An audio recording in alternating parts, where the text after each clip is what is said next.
तो दोस्तों हमारे चैनल की एक और कमाल की वीडियो में आप सभी का स्वागत है। तो वीडियो के थंबनेल से तो आप सभी को पता ही चल गया होगा कि आज हम वेडनेसडे के सीजन 2 के एपिसोड 1 को एक्सप्लेन करने वाले हैं। तो चलो बिना किसी देरी के इस कमाल के वेब सीरीज को एक्सप्लेन करते हैं। तो सीजन 2 की शुरुआत वहीं से होती है जहाँ से सीजन 1 की एंडिंग हुई थी, यानी कि अपने हॉस्टल नेवरमोर को बचाने के बाद सभी लोग अपने वेकेशन पे चले गए थे और अब यहीं से सीजन 2 की शुरुआत होगी। सीजन 2 की शुरुआत में हम देखते हैं कि वेडनेसडे एक चेयर के ऊपर बैठी हुई है और उसकी आंखों वगैरह से भी खून बह रहा है और ये जहाँ पर बंधी हुई थी वो एक सीरियल किलर का घर था जहाँ पर सीरियल किलर ने उसे कैद किया हुआ था। अब यहाँ पर सीन कट होता है और हम कुछ हफ्ते पहले की कहानी को देखते हैं और हम 6 हफ्ते पहले की कहानी को देखते हैं जहाँ पर वेडनेसडे ने अब तक कई सारी किताबों को पढ़कर और लॉकेट की मदद से अपने विजन को इम्प्रूव कर लिया था और वो अपने विजन से बहुत ही सारी चीजों को बहुत ही आसानी से देख लेती है। अब गुरे की किताबों और लॉकेट की मदद से उसके पास बहुत सारी पावर्स आ चुकी थी, जिसके बाद वो अपने बचपन का एक बहुत ही अजीब से सपने को पूरा करने के लिए यहाँ पर आती है। अब उसका बचपन का सपना ये था कि वो एक सीरियल किलर को पकड़े और उसको बहुत ही बुरी तरीके से जान से मार दे और इसीलिए वो अपने दोस्त यानी थिंग को पुलिस स्टेशन के अंदर भेजती है जहाँ से उसको कुछ विक्टिम्स के कुछ चीजों को लेकर आना था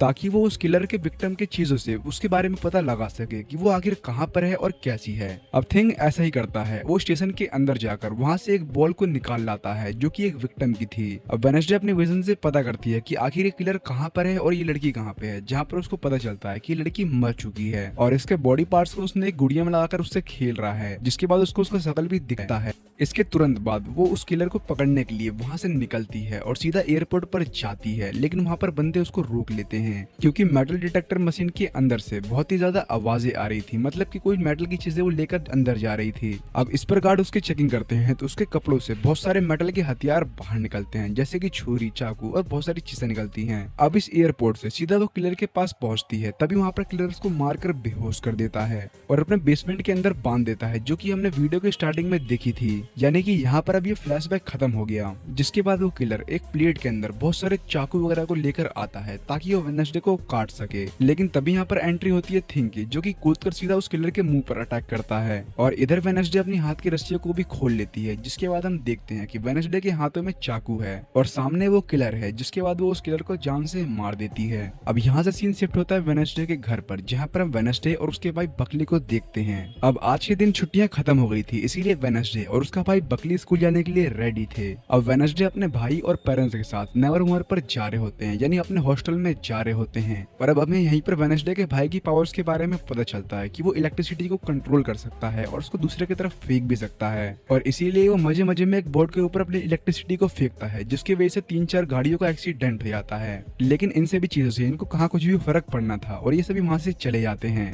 अब इसी के साथ हम एक दूसरी जगह पर एक आदमी को देखते हैं जो कि एक कपल्स की फोटो को ले रहा था। असल में ये आदमी एक जासूस है जो कि किसी के कहने पर यहाँ पर जासूसी कर रहा है। तभी हम देखते हैं कि उसके पीछे कोई मौत के कौवे आते हैं जो कि उसके पीछे पेड़ के ऊपर बैठते हैं और ये सब बहुत ही बड़े झुंड में आए हुए थे। अब जैसे इस आदमी का ध्यान उस कौवे पर पड़ता है, वो तेजी अपने गाड़ी के अंदर भागता है, तभी ये सारे कौवे उसके ऊपर अटैक कर देते हैं। लेकिन फिर भी किसी तरीके से वो गाड़ी के अंदर बैठ जाता है और एक आदमी को फोन मिलाकर उससे बात करता है कि लगता है कि मेरे पीछे कोई आ गया है और वो मेरा पीछा कर रहा है और कौवे की मदद से मुझे मरवाना भी चाहता है और किसी भी रीजन की वजह से मेरी मौत है, तो तुम याद रखना कि ये सारी सबूतें मेरे टेबल्स के ऊपर रखी है। तभी उसका ध्यान गुर्राने बजाता है जो कि उसकी गाड़ी के बैक सीट से आ रही थी और वो मुड़ के जैसे पीछे देखता है वैसे ही उसके होश उड़ जाते हैं क्योंकि पीछे बहुत सारे कौवे बैठे हुए थे जो कि तुरंत ही उसके ऊपर अटैक कर देते हैं और कुछ देर के अंदर ही उसकी मौत हो जाती है, जो कि कौवे ने उसकी आंखों को निकाल कर खा लिया था। और ये कौवे भी बहुत ही अजीब थे, इनकी आंखों में अजीब सा कुछ मोतियाबिंद हुआ पड़ा है जो कि बहुत ही वियर्ड चीज लग रही है।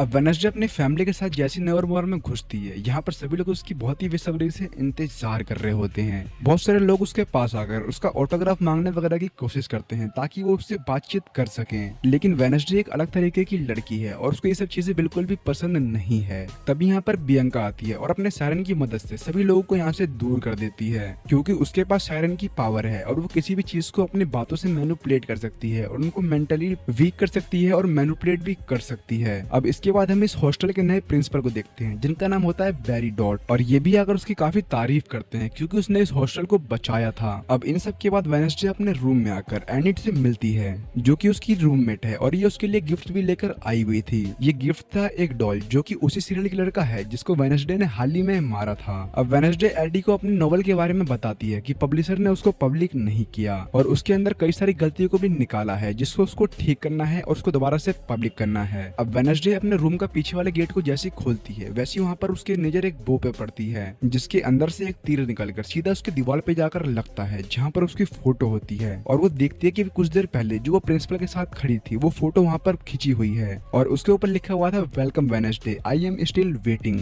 अब ये फोटो कुछ देर पहले की थी, इसीलिए वो अपने विजन से देखने की कोशिश करती है कि आखिर किसने उस फोटो को खींचा है, लेकिन उसको उसका शकल नहीं दिखता है और अगेन इस विजन की वजह से उसकी आंखों से काले आंसू गिरने लगते हैं। अब इस चीज का रीजन उसने गुड्डी की किताब में ढूंढा था, लेकिन उसको वहाँ पर नहीं मिला था कि आखिर उसके ये काले आंसू क्यों बह रहे हैं और ये काले क्यों हैं। अब वेडनेसडे का भाई अपने रूम में जाता है और वहाँ पर यूजर नाम के एक लड़के से हाथ मिलाने की कोशिश करता है ताकि वो उसके साथ दोस्ती कर सके, लेकिन वो लड़का कुछ अजीब था। वो कहता है कि मेरे पहले से कई सारे दोस्त हैं, तो आखिर मैं तुम्हारे साथ दोस्ती क्यों करूं? चलो ठीक है, हम कुछ टाइम साथ में रहते हैं, जिसके बाद हम देखेंगे हमारी दोस्ती कितनी चल रही है। अब प्रिंसिपल वेडनेसडे की पूरी फैमिली से बात करते हैं और उनको बताते हैं कि जेवियर के फादर, जो कि इस पूरे हॉस्टल को फंड देते थे, वो यहाँ से चले गए हैं और अपने बेटे को स्विट्जरलैंड के किसी दूसरे हॉस्टल में डाल दिया है और वो यहाँ पर फंडिंग भी नहीं करने वाले हैं। इसीलिए ये चाहता है कि वेडनेसडे की माँ इस हॉस्टल को फंडिंग करे और यहाँ की नई पर्सन बन जाए, लेकिन उसके लिए उसे यहाँ पर रहना पड़ेगा। और इसके बाद वो उसको एक नया घर भी दिखाता है जो कि इससे पहले की प्रिंसिपल का था और वो अब जेल में जा चुकी है, यानी कि ये पूरा का पूरा घर खाली है। और अगर वेडनेसडे की माँ इस चीज के लिए राजी हो जाती है तो वो इस घर को भी यूज कर सकती है। अब क्योंकि प्रिंसिपल ने कल के दिन बोनफायर का भी एक प्रोग्राम रखा हुआ है, इसीलिए वेडनेसडे की माँ के पास सोचने के लिए पूरे कल तक का समय है, जिसके बाद उसको बताना पड़ेगा कि वो यहाँ पर रहना चाहती है या फिर नहीं रहना चाहती। अब यहाँ पर बातों बातों में वेडनेसडे की माँ अपनी बहन के बारे में बात करती है जो कि एक रेवन थी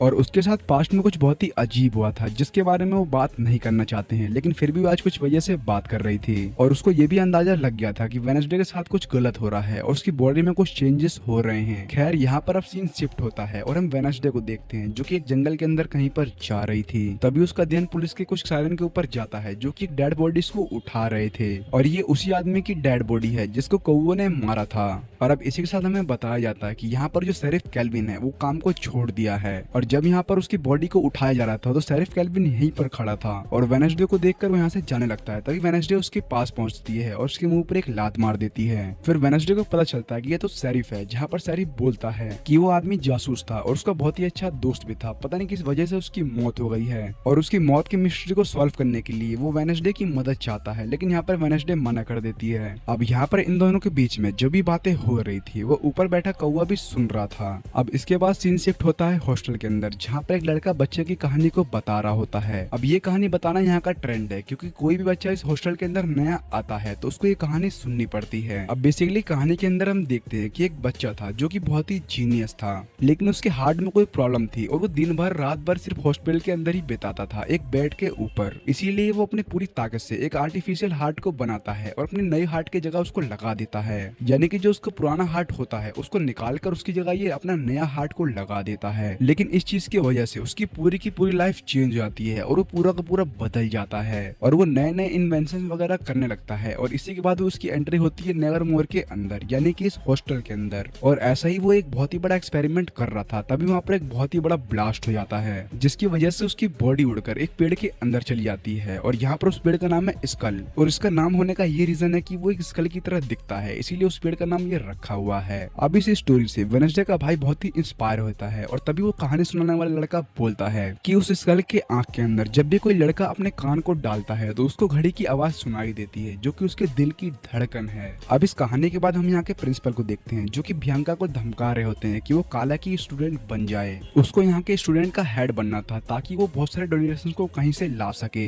नहीं तो वो उसको धमकी देते हुए बोलता है कि अगर तुमने ऐसा नहीं किया तो तुम वैसे भी यहाँ पर स्कॉलरशिप से आई हो, मैं तुम्हारी स्कॉलरशिप को कैंसिल करवा दूंगा और तुम्हें इस बात को समझने के लिए आज रात बोनफायर तक का समय है ताकि तुम मुझे बता सको कि तुम इस काम को कर सकती हो या फिर नहीं कर सकती। अब यहाँ पर मजबूर में बियांका उसकी बात को मान लेती है, जिसके बाद अब सीन कट होता है और हम उस आदमी को देखते हैं जो कि वेडनेसडे की तस्वीरों को खींच रहा था, लेकिन अभी भी उसका चेहरे को हमें नहीं दिखाया जाता है। वो एक फोटो के अंदर से वेडनेसडे की आंखों को निकाल रहा था ताकि वो उससे कुछ कर सके और बहुत सारी चीजों को भी कर रहा था। इधर वेडनेसडे अकेले म्यूजिक क्लास में बैठकर कुछ गाने को प्ले कर रही थी। तभी यहाँ पर एक नई म्यूजिक टीचर आती है जो कि वेडनेसडे से कुछ बात करती है। और वेडनेसडे भी बहुत ही पहले उसकी फैन थी क्योंकि उसने 10 साल की उम्र में ही अपना पहला एल्बम लॉन्च कर दिया था। अब अगले सीन में हम वेडनेसडे को अपनी दोस्त के साथ रूम में देखते हैं, जहाँ पर वेडनेसडे को जेवियर ने एक लेटर भेजा था और साथ में एक फोटो भी भेजा था जो कि उसी कौवे की फोटो थी जो कि इनके ऊपर नजर रख रहा था। और उसने ये भी चीज इनको बताई थी कि वेडनेसडे किसी न किसी तरीके से उससे लिंक्ड है और उसको इस चीज से बचना पड़ेगा। अब इधर वेडनेसडे का ध्यान जाता है अपने लॉकर की तरफ, जहाँ पर वो लॉकर को खोलकर देखती है कि उसकी नोवेल गायब है और वहाँ पर एक लेटर होता है जो कि उसी आदमी का था जो कि इनकी फोटो को खींच रहा था। वो वेडनेसडे को बोनफायर वाली जगह पर बुलाता है, नहीं तो वो उस नोवेल को डिस्ट्रॉय कर देगा।